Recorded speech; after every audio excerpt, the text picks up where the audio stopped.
पुढे असणारी आव्हानं आणि आपल्याला आज ज्या पद्धतीनं या महाराष्ट्रामध्ये उपवर्गीकरणाचा प्रश्न असेल किंवा जातीय जनगणनेचा प्रश्न असेल याच्यावरती जागृती होणे अत्यंत गरजेचं आहे।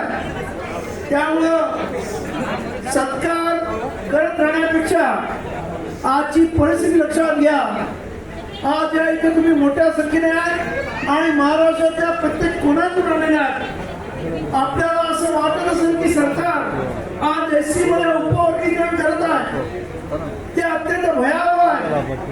कारण ते जर एससीचं उपवर्गीकरण झालं तर आंबेडकरी समाजाला 20-25 वर्ष एकही आरक्षणाची जागा मिळाली। लक्षात घ्या, तुम्हाला आज सुद्धा त्याला गुपित कळत नाहीये सरकार कशा पद्धतीने तुमची जी काही वाटचाल चालू आहे पुढे त्या वाटचालीला कुठेतरी थांबवण्याचा प्रयत्न सरकार प्रत्यक्ष पद्धतीने करत आहे।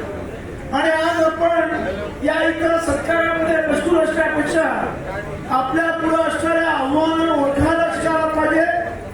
येणारी काळाची पावलं कशा पद्धतीने पडत आहेत आणि त्यामुळे यामध्ये आपल्याला कशा पद्धतीने जायचं आहे हे लक्षात घ्या। आज महाराष्ट्रातून अनेक जिल्ह्यातून इथे कार्यकर्ते आले, त्यांना मी सांगू इच्छितो की 7 जूनला औरंगाबादला आपण या कुंभकर्ण विरोधी जी परिषद घेतलेली आहे, ज्याच्यामुळे महाराष्ट्रामध्ये असणाऱ्या एससी मधल्या 59 जातीपैकी 58 जातीच्या वेगवेगळ्या प्रमुखांना जे या सर्वांना विरोध करतात त्यांना आपण बोलवत आहोत। आणि त्यासाठी आंबेडकरी समाजाने सुद्धा औरंगाबादला जे काही आपल्या समाजामध्ये प्रमुख विचारवंत असतील, ज्यांना याच्यावरती आपलं काही म्हणणं मांडायचं असेल त्या सर्वांनी त्या औरंगाबादला या। त्याचबरोबर 22 तारखेला या महाराष्ट्राचं पावसाळी अधिवेशन चालू होणार आहे, तेव्हा आपल्याला या अधिवेशनावरती महामोर्चा काढायचा आहे। कारण हे वाटतं तेवढं सोपं नाही। सरकार काही झालं तरी तुम्हाला पाठीमागे खेचण्याचं, तुमची चाललेली घोडदौड, तुम्ही चाललेली तुमची प्रगती ही सरकारला आता रोखायची आहे। आणि त्यासाठी आपल्या सर्वांना आपली ताकद दाखवायची आहे। ती ताकद दाखवून खऱ्या अर्थानं आपल्याला या महाराष्ट्रामध्ये सरकार जे अतिउत्साहानं मुख्यमंत्री जे नाटक करतायत उपवर्गीकरणाचं ते थांबवलं गेलं पाहिजे। कारण एससी मध्ये 1 जात आणि त्याच्या विरुद्ध 58 जात असा हा लढा आहे। 2% विरुद्ध 12% असा लढा आहे।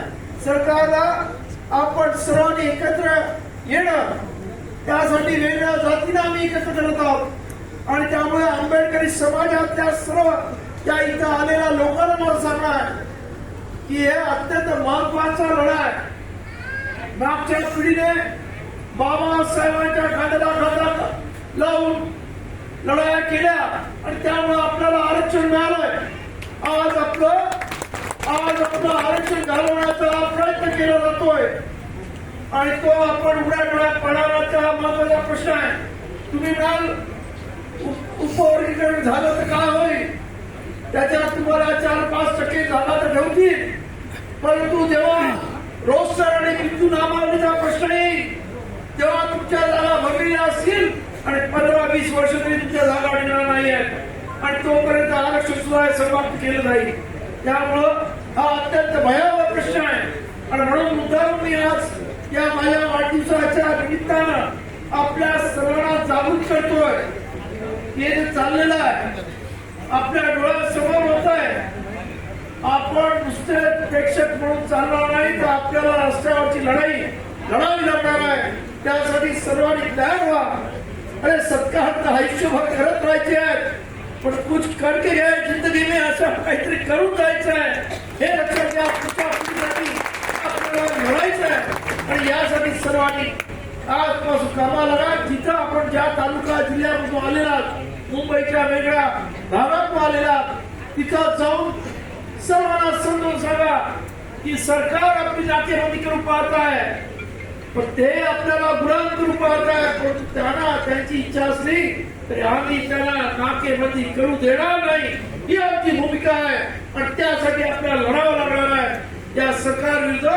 तेव्हा माझी आपल्या सर्वांना कळवायची विनंती आहे की आपण सर्वजण या इथे आलेला अत्यंत आनंदात आहात पण लवकरच आपल्याला एक मोठं असं आहे महाराष्ट्रामध्ये तर मराठी इतर ठिकाणी प्रचंड मोठे वादळ निर्माण झालेला आहे.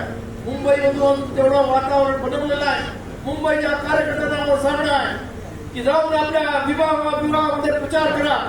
पंचायत समितीचे आमचे कार्यकर्ते त्यांना सांगणं आहे की जे चाललेलं आहे याच्या विरुद्ध आवाज उठवण्यासाठी शाखांमध्ये कामाला लागा. रिपब्लिक सेनेच्या शाखांमध्ये भारतीय बौद्ध महासभेचे कार्यकर्ते त्यांना सांगणं आहे की आपण आपल्या भारतीय बौद्ध महासभेच्या शाखांमधून प्रचार करा आणि या मुंबईमध्ये न भूतो न भविष्यती असा मोर्चा काढू. लीडर्स पेक्षा इथं मोठा होईल अशी माझी अपेक्षा आहे जेणेकरून सरकार हटवलं पाहिजे बरोबर लक्षात घ्या आणि ह्यासाठी हा मोर्चा असणार आहे. तेव्हा आपण सर्व इथे आलात उगाच गोंधळ घालू नका. सत्कार होत राहतात परंतु आयुष्यामध्ये सत्कारापेक्षाही मोठं काही कामं आपण करायची असतात ती कामं आपण करूया एवढीच आपल्या सर्वांना विनंती करतो. आणि तुम्ही सर्वजण एवढ्या मोठ्या संख्येने माझ्या या वाढदिवसानिमित्त मला सुभाष चित्तण्यासाठी आला त्याबद्दल आपल्याला सर्वांना मी धन्यवाद देतो. त्याचबरोबर या इथं आम्ही आज ज्या पद्धतीनं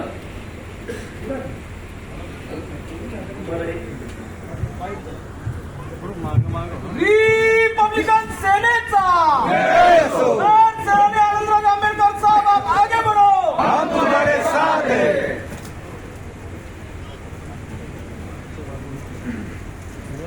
सर मागच्या बाजूला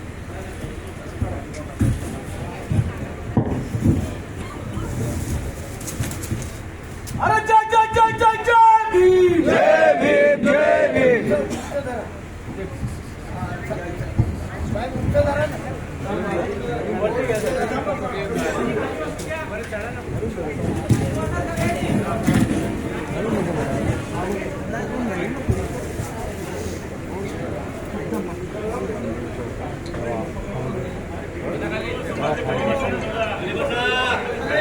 या ठिकाणी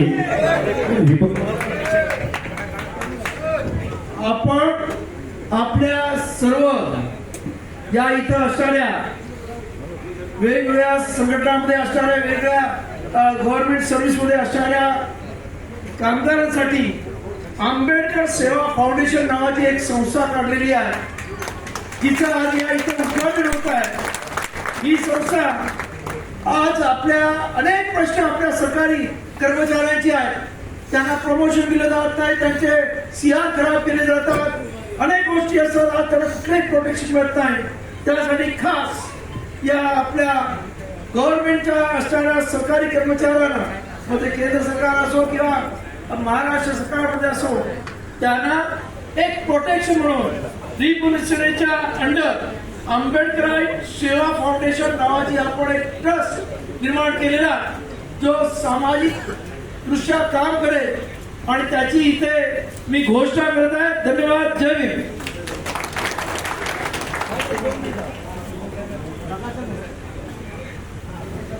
त्याचबरोबर आपण रिपब्लिक सेनेतर्फे आज या इथं जे काही उपवर्गीकरणाचं हे महाराष्ट्र सरकारने आपल्या सर्वांची अप्रत्यक्षपणे कोंडी करण्याचा प्रयत्न केला आहे त्याबद्दल माझी रोखठोक भूमिका रिपब्लिक सेनेच्या या अंकामध्ये प्रसिद्ध करण्यात आलेली आहे आणि त्यासाठी आपल्या सर्वांना हा रिपब्लिक सेनेचा हा अंक घेऊन जा म्हणजे एकंदरीत काय सरकार करू पाहत आहे याची तुम्हाला आयडिया येईल आणि सरकार कशा पद्धतीने आपली नाकेबंदी करताय, नसबंदी करताय, याबद्दल आपल्याला याच्यातून मार्गदर्शन मिळेल अशी मला अपेक्षा आहे. तेव्हा याचं सुद्धा आज उद्घाटन करण्यास मी ते जाहीर करतो. धन्यवाद. रिपब्लिकन सेनेचा